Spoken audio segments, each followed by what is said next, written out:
हरि ओम।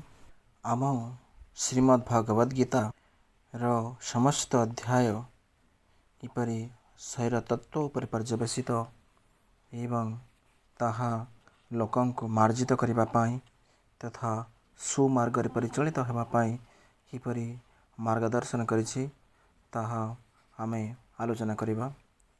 शास्त्र रे अनेक प्रकार कर्म योग अछि, किंतु लोकमाने मंद कर्म परिहार करबा पाई आमे 6 गोटी पदक्षेप ग्रहण करबा। लोक माने मंद कर्म परिहार करबा पाई 6 गोटी पदक्षेप उपर आलोचना करबा। एगुड़िक प्रथमे 6 अध्याय वर्णित होइछि। प्रथम हला अर्जुन विषाद योग। जे पर्यंत तुम विषाद, असुविधा, दुख, कष्ट और शोकमुक्त न होइछ से पर्यंत तुम भगवान को निकट में पहुँचबार मार्ग पाई परिबो नाही। एही अध्याय रे अर्जुन दुखी थिले। से तांकर मंद गुण समूह को दूर करने को भय करुथिले। प्रथम अध्याय श्रीकृष्ण तांकर मंद गुण मानक दूर करने को उपदेश देले। द्वितीय अध्याय हला सांख्य योग, जहाँकि अंत चेतनार योग। यदि कौन से लोक विपद रे पड़ती से संगे संगे प्रार्थना करती, हे प्रभु मत रक्षा कर। एठारे अर्जुन अनुताप कले बदगुण परिहार कर सद्गुण आहरण करने उद्देश्य श्रीकृष्ण अर्जुन को अनेक महत् उपदेश देते। यही अध्याय पंचमतम श्लोक अध्यायर शेष पर्यंत श्रीकृष्ण अर्जुन को उपदेश दे कहले अंतस्थ भगवत सत्ता को उपलब्धि करने एक उचित और निश्चित मार्ग रही। एथिरे अर्जुन किछिटा परिवर्तन है। तृतीय अध्याय है कर्म योग। एथिरे श्रीकृष्ण उपदेश है कर्म ही उपासना। कर्म बिना तुम्हें कौन से अनुभूति पाइपर ना। अनुभूति बिना तुम्हें सत्य ज्ञान, भगवत अवस्था, पवित्रता, परिपूर्णता और शांति पाइपर ना। श्रीकृष्ण उपदेश दे कहले संसार में बहुत प्रकार कर्म अच्छी। भल कर्म कौन, मंद कर्म कौन ताहा जानिबा मध्य आवश्यक। कर्म बिना कहीं ज्ञान लाभ करि पारंती नाही। चतुर्थ अध्याय ज्ञान योग। कर्म न कले ज्ञान पाई परिबो नाही। डाक्तरी छात्र मानक डाक्तर हेबा पई उभय क्रियात्मक और तथ्यगत ज्ञान हासिल करबा सहित डाक्तरी अध्यापक को संपूर्ण रूप अनुसरण करने को पड़ी थाए। यहीपरि न कले से डाक्टर विद्या हासिल करें ना। अदृष्टर फल शतकड़ा 20 भाग, निजर उद्यम फल शतकड़ा 50 भाग और भगवत कृपा गुरु कृपार फल शतकड़ा 30 भाग। यदि से पूर्ण प्राण रे उद्यम करती ताहले समस्ते डाक्तरी छात्र भल डाक्तर रे परिणत हेबे। जेपर्यंत तुम पूर्ण प्राण रे तुम आध्यात्मिक गुरुंकर अनुसरण न करिछ तुम आवश्यक आध्यात्मिक ज्ञान हासिल करिपारिबो नाही। तेणु कर्म और ज्ञान मध्य कार्यकरण संबंध रही। चतुर्थ अध्याय भगवान श्रीकृष्ण ज्ञान और कर्मानुशासन विषय उपदेश देते। विश्व समस्ते कर्मरत और सही कर्मर ही समस्त ज्ञान लाभ करिथांती। पंचम अध्याय है कर्म संन्यास योग। श्रीकृष्ण अर्जुन को उपदेश देले जे तांकु बा भगवान श्रीकृष्ण संपूर्ण रूपे जानिबा को हेले केवल आत्मसंयम यथेष्ट नुहे। श्रीकृष्ण कहले ज्ञान लाभ कर सारा पर तांको उपदेश अनुसार साधना करने को पड़ो। उपदेश अनुसार जिते अधिक साधना करिबो सेते अधिक कार्यदक्षता और सफलता हासिल करिबो। तत्संगे संगे बुझीपार जे अंतस्थ आत्मा बा श्रीकृष्ण लब्ध ज्ञान द्वारा सठिक आध्यात्मिक जीवन और क्रम विकास संभव होउछि। तुम जिते अधिक कर्म करिबो सेते भल भाव में बुझीपार। जड़े मृत व्यक्ति कर्म करें ना, केवल भगवत शक्ति जहाँ अंतस्थ आत्मा भाव में विद्यमान से ही सबकि करुँच। ताहला क्री बा कर्म ओ या बा आत्मा सब संभावना और अनुभव चिंता मध्य क्योंटी ग्रहण करिबो ताहा निज उपरे। क्यों परिस्थिति क्यों मानसिक भाव ग्रहण करा, अन्य मानक प्रभावित करने क्यों वाक्य प्रयोग करा, क्यों परिस्थिति क्यों प्रतिकार करने इत्यादि विषय भगवान श्रीकृष्ण तुमको निर्देश दौरान। तुम उपलब्धि जिते गभीर हम भगवान को तुम्हें सेते अधिक भल पाइब। फलतः तुम्हें करुणापूर्ण हृदय निर्लिप्त रहिब। तेणु पंचम अध्याय भगवान श्रीकृष्ण उपदेश देले जे कर्म ज्ञान और भक्ति परस्पर सहित कार्यकरण संबंध रही। कर्म बिना तुम्हें ज्ञान लाभ करें ना। एपरिक तुम्हें ज्ञान विज्ञान और प्रज्ञान अवस्था लाभ न करने बिना भगवान को भल पाई पार नहीं। श्रीकृष्णकर उपदेश है भल कर्म कर और करुणापूर्ण भाव निर्लिप्त रुह। दिन राति तुम अनुभव करने उचित जे क्री और या अर्थात शरीर और आत्मा ये शरीर जंत्र मध्य एकत्र कार्यशील। यार अर्थ नुहे जे तुम्हें गेरुआ वस्त्र धारण कर परिवार मध्य रुह किंतु दया परवश हुई निर्लिप्त रह। लक्ष्य रख जे भगवान का शक्ति जहाँकि या सर्वा तुम भितर कर्म क्री करुछि यह ही कर्म संन्यास।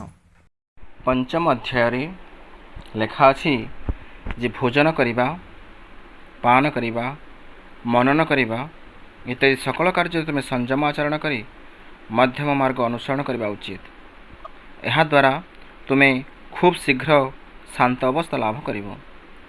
शांत अवस्था ही अनुभव अवस्था, शांत अवस्था ही भगवत अवस्था। तुम्हें अनुभव कर जे तुम्हें किसी करूना सबकि से भगवान ही करुछंती। 27तम श्लोक लेखा अछि जदि तुम्हें तुम श्वास आत्मा को स्पर्श करुवार लक्ष्य कर ताहेले ता तुमर प्रकृत यज्ञ परिणत हो। या तपस्या कह जाए। आत्मा श्वास ग्रहण करुछि, आत्मा श्वास ग्रहण न कले शरीर निष्क्रिय हो। तेणु तुम आत्मा ही तुम सर्वकर्मर एकमात्र कर्ता। जदि तुम शांत भाव लक्ष्य कर जे आत्मा ही अहरह श्वास नौछंती एवं यह हेब तुमर असल तपस्या। यही अवस्था पहुँचवा तुमको ज्ञान विज्ञान और प्रज्ञान अवस्थार अवस्थान करने को पड़ो। भगवान प्रथम कर्म विषय बुझाई यापर ज्ञान विषय बुझाइले। परमात्मा श्रीकृष्ण से जे श्वास ग्रहण करुछंती यह अनुभव करवा ही ज्ञान। ये अनुभव आसिले तुम आत्मा परमात्मा प्रति गभीर प्रेम भाव उत्पन्न हो। परमात्मा श्रीकृष्ण पुणी बुझाई कहले जे तुम्हें जदि कर्म ज्ञान और भक्ति मध्य थिबा पारस्परिक संपर्क को सचेतन भाव सर्वदा धरी रखिपार तेबे तुम्हें स्वयं आत्मा रूपांतरित हो। तुम्हें हो भगवान श्रीकृष्णकर प्रकृत भक्त। आत्मा श्वास ग्रहण न कले तुम्हें ना कर्म कर ना आध्यात्म ज्ञान पाई पार। परमात्मा ही एकमात्र कर्ता। जितेबेले तुम्हें यही कथा हृदयंगम कर सेतेबेले ही तुम्हें परमात्मा प्रकृत भक्त और प्रकृत प्रेमी हो पार।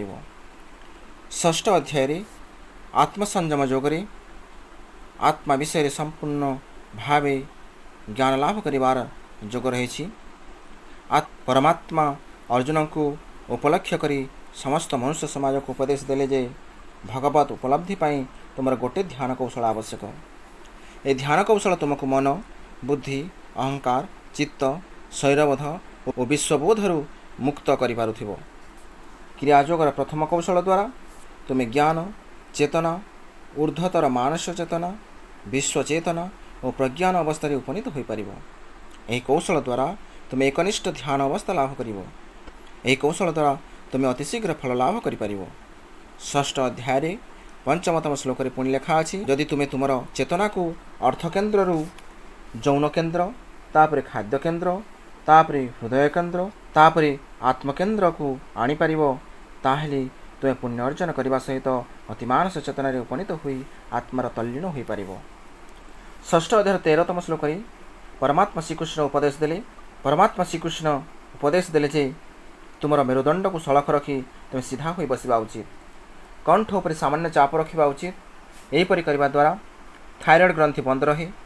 यापर 2 भ्रू मध्य 4 इंच गभीरतार मन को गभीर भाव में एकाग्र करने उचित। यह द्वारा मन इतस्तत हेब नाही। मन बहिर्मुखी भाव और चंचलता चलीज। तुम्हें केवल आत्मार अवस्थान कर। 8म श्लोक उपदेश दि जाइछि जे 2 भ्रू मध्य आत्मा उपर लक्ष्य स्थिर रखा उचित। पवित्रता और परिपूर्णता हासिल करवा यह ही प्रकृत स्थान। 5म अध्याय 27तम और 28तम श्लोक लेखा अछि तुम्हें एक गभीर भाव धरी रखा उचित। सेपरि न कले मैं शांत अवस्था लाभ कर। शांत अवस्था ही भगवत अवस्था। परमात्मा श्रीकृष्ण आहुरी उपदेश दे कहिसंती जे तुमर श्वास प्रश्वास संतुलित हवा आवश्यक। अर्थात तुम दुई नाकपुड़े श्वासर चाप सामान रहा आवश्यक। जेपर्यंत तुम्हें उभय नाकपुड़े श्वासर गति सामान न हो से पर्यंत तुम ध्यान पर क्षेत्र प्रस्तुत होना। चतुर्थ अध्याय 29तम श्लोक कहुई तुम्हें दुई नाकपुड़े गभीर और लंबा श्वास प्रश्वास नेब और छाड़ यह द्वारा अंगारकाम्ल निष्कासित होगा सहित शरीर अम्लजान ग्रहण कर।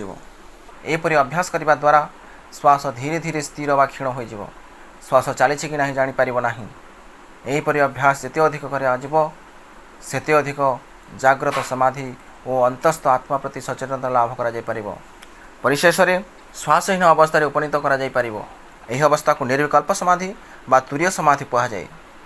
यही अवस्था तुम शरीरबोध विश्वबोध रहा। तुम्हें आपे आपे आत्मा संलीन हो।